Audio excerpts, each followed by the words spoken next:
सखी आगे कहाँ क रखबे सिंदूर सपरी खोल का गौरी पूजबे मोन साना।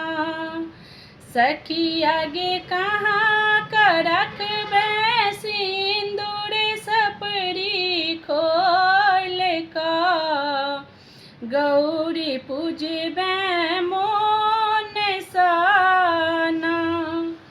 सखिया के सासुर बड़ साखीन दिलखिन सोना के सपरी कीन। सखिया के सासुर बड़ साखीन दिलखिन सोना के सपरी कीन। सखी आगे कहाँ क रखबे सिंदूर सपरी खोल का गौरी पूजबे मोन साना।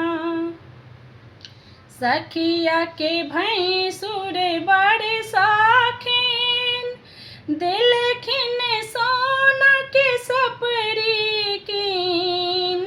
सखिया के भैंसुर बड़ साखीन दिलखिन सोना के गौरी कीन। सखी आगे कोना का रखबे सिंदूर सपरी खोल का गौरी पूजबे मोन साना।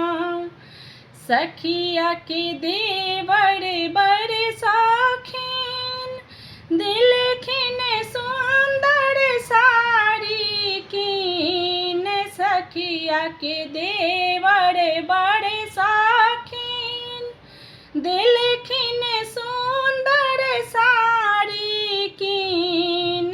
सखी आगे कहाँ क रखबे सिंदूर सपरी खोल का गौरी पूजबे मोन साना। सखिया के सासू बड़ साखीन दिलखिन साया साड़ी कीन। सखी आगे कोना क रख